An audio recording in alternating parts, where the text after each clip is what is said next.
ask the same question that we were just talking about with Le'Veon Moss and the impact him not playing in this game. Tom Murphy, Whole Hog Sports, Arkansas Democrat-Gazette, joins us every Tuesday around this time. Tom, I don't think Coach Petrino was asked of this yesterday in the press conference, but he definitely will be in the SEC teleconference on Wednesday.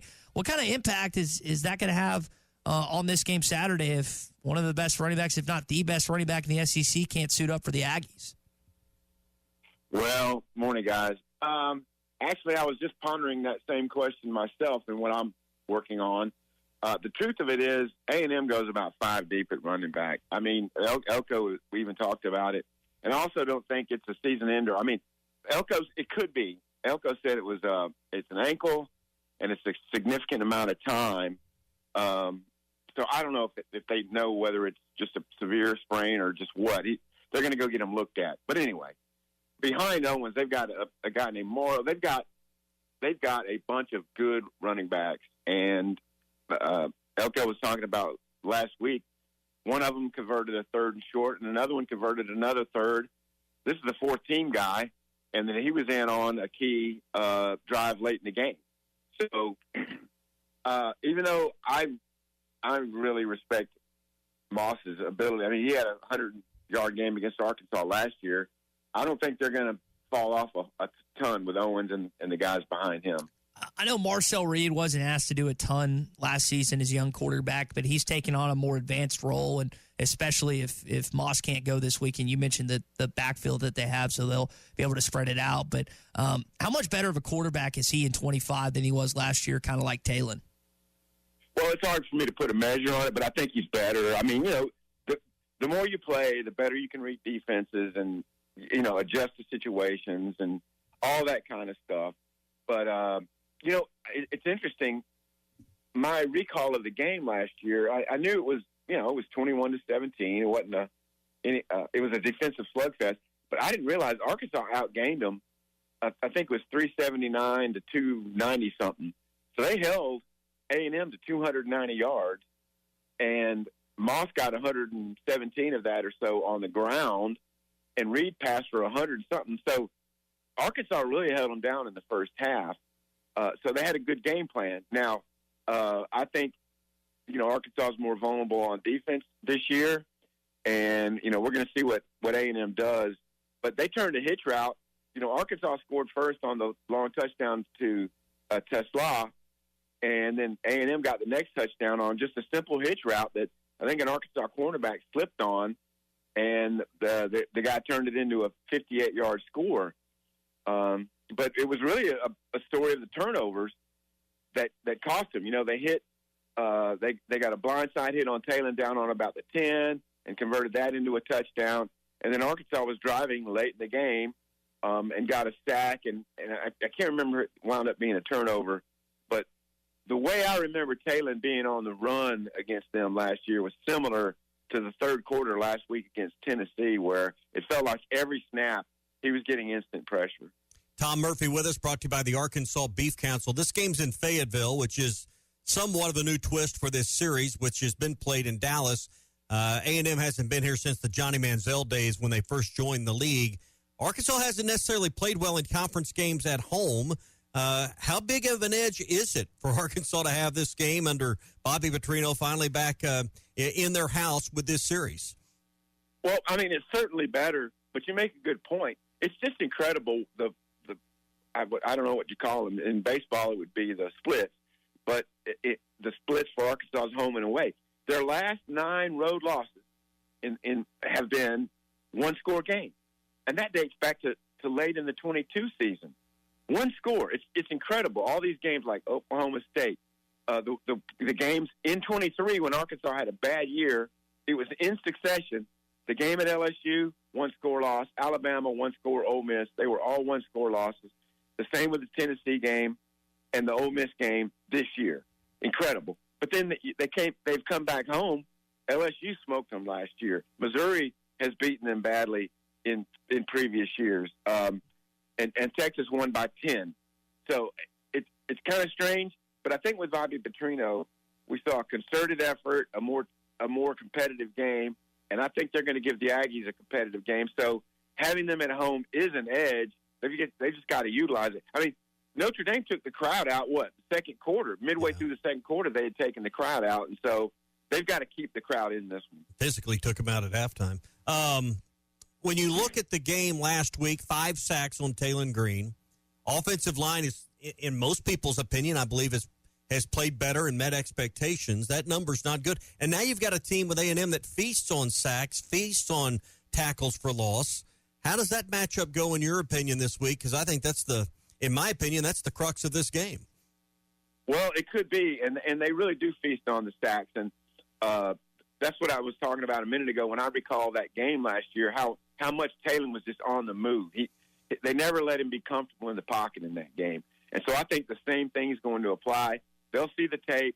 They'll see the pressures that Tennessee brought, made him uncomfortable, and try to come with the same. Now, Bobby Petrino explained that there were some breakdowns in protect. Like, they didn't have any pre-snap false starts or anything against Tennessee, but they did have some communication problems that led to the missed assignments on some of the pressures. And hopefully they can diminish that in this game. But A&M is certainly going to try to do the same thing, have him on the run a lot, trying to make decisions.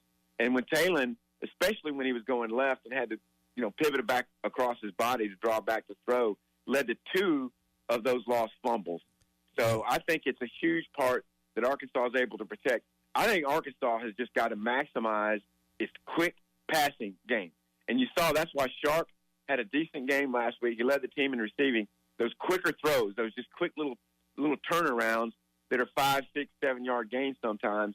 You've got to be able to maximize those to try to alleviate some of the pressure as the game goes along. How effective is Mike Washington and Braylon Russell in the pass protection? I mean, I still, when you just watch the game, I still think that's an area there's some room for improvement, particularly with Russell. How good of pass protectors are the running backs at Arkansas? Well, we know that Washington had a pretty substantial whiff, and I can't remember what game it was, but early on he had a whiff that was costly. I think it took him out of field goal range in the game because of a sack. But Russell's the more physical of the two, obviously, but both of them are certainly capable at 228 for Washington and 240-something for Russell to be able to handle a blitzing linebacker or a safety. Taking on an end, a different situation.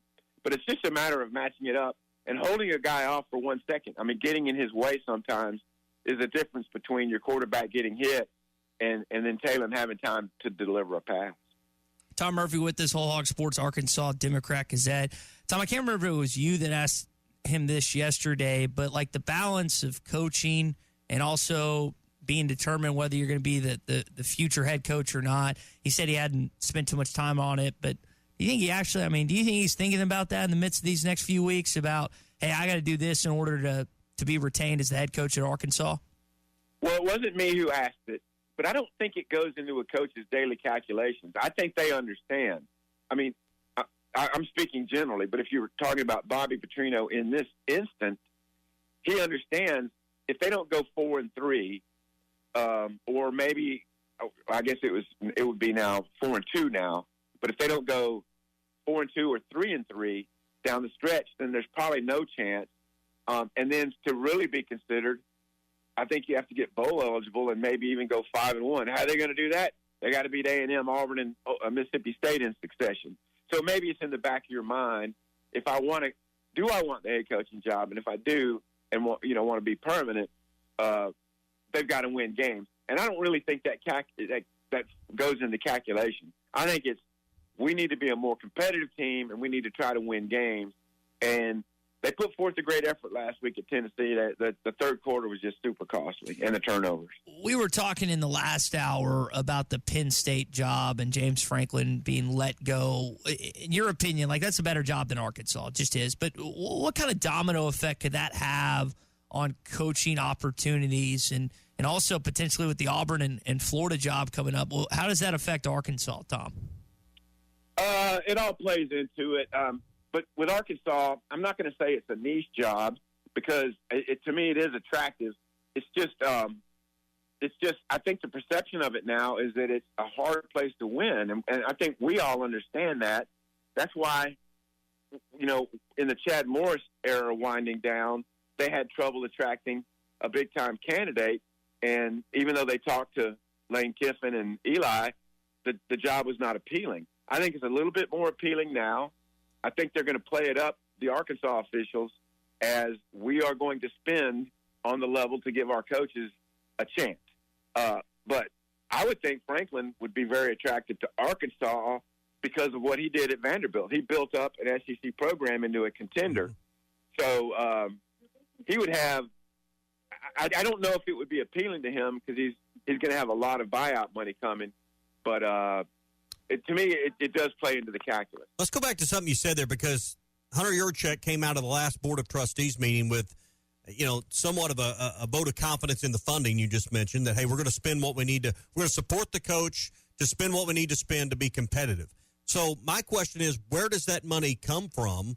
Because unless there's a shift with student fees, and that generates some significant cash, or the state's going to fund part of the athletic department, which has never been done. It's always been self-sufficient. Where is this money they're talking about they're going to support football with coming from? Well, I mean, that is the million-dollar question, and we can call it a $20 million question, right? I guess. But I just think they've got to get more of a grassroots thing going with donors. I think Ole Miss enlisted the aid early on in NIL of a lower funding, but like, hey, can you give $1,000 a month or something? And this isn't to your huge corporate executive. This is to people who just make a comfortable living, who might have that discretionary money available.